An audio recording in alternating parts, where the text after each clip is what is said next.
Okay, so how do you build a Backtrack rig for your band? This is a question that I have seen asked on different Facebook groups, different forums and whatever, so I thought I would put together this video for you guys. This is for you guys that have a band that have got maybe some synths, some samples, extra guitar layers that you want to send to front of house. So what do you guys need to build this? First off, you're going to need a little mixing desk like this. This is the Yamaha Ag06, great little desk. But the most important thing is 2 inputs, okay? You need 2 inputs as a bare minimum. More is great, more flexibility, but 2 is the bare minimum that you're gonna need. Great little mixing desk. Then you're going to need your cell phone or any device like an iPad, a tablet or whatever. Anything that can play back a WAV file. Then you're going to need a cable like this, a guitar cable. Doesn't have to be this long. Actually, it shouldn't actually be this long. This is just ridiculously long, but you're gonna need it.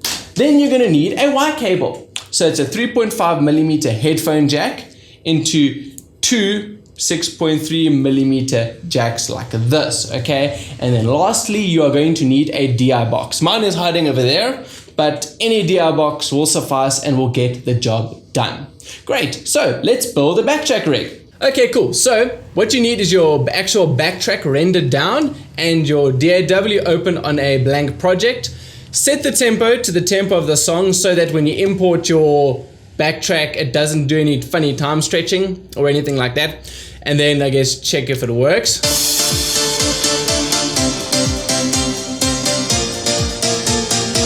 Cool, it works. Then you're going to add in a second track and you're going to call it click. This is for our click track. And then in Reaper, I don't know about other DAWs, but in Reaper you can go insert and say click source. This will generate a little click track for you. Then stretch it out to the length of the song. And something else that I also like to do, I always like to give my band 2 measures before any Backtrack or whatever starts. Otherwise, you guys have to start on, and it just makes everything a little bit messy, but this always helps. Now that you've got your click track and your actual Backtrack in the same project, I always like to raise the volume of the click just a little bit, just so that it's loud. And then this part is crucial. This is really, really important. You need to hard pan the 2 tracks opposite from each other. So take the click, hard pan all the way to the right, take your Backtrack and hard pan all the way to the left. Now this is really important and I am going to go over this in the next section. But now once you've done this, you're ready, you've finished in your DAW, you're just going to render this down to a single stereo file and put it on your phone or your iPad or whatever you're going to use, and I'll see you in the next section. Okay, great. Now that you have your track rendered down and imported into your device, you are going to take your Y cable, plug it in, and this is where the panning is so important, and this is why we pan. We want the click track and the Backtrack to be on 2 separate channels so that we can control the volume of each channel as well as where we route each channel. So in this case, red is my click and white is my Backtrack. This can change depending on which direction you pan them in your DAW. Not a huge issue, just plug it in and test.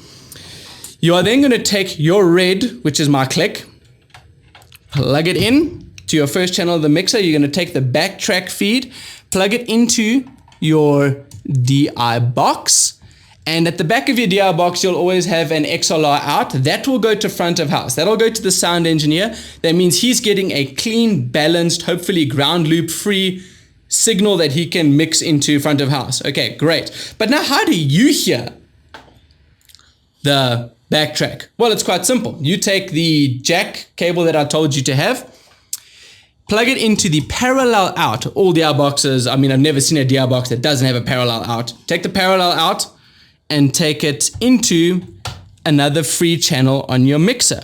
That is going to give you a feed of the Backtrack. And then take your headphone jack, or you can send this with a stereo cable to a headphone amplifier to distribute to more musicians, or into your wireless transmitter, whatever. But anyway, take a stereo out into the headphone jack, and there you go. I'm using these headphones here, but yeah, and now you can just test. So play, I can see that channel 1 is my click. I'm just making it peak so you can see it, okay? Don't actually make it peak, okay? And then on the second one, I can see there is my backtrack. Great stuff. And that's how you go about doing this. That's the easiest way to get this going. There are more complicated setups, but I'm showing you guys the quick, easy, and the cheapest method to do this. Thank you very much, guys. If you like what you see, please subscribe and have a rad day.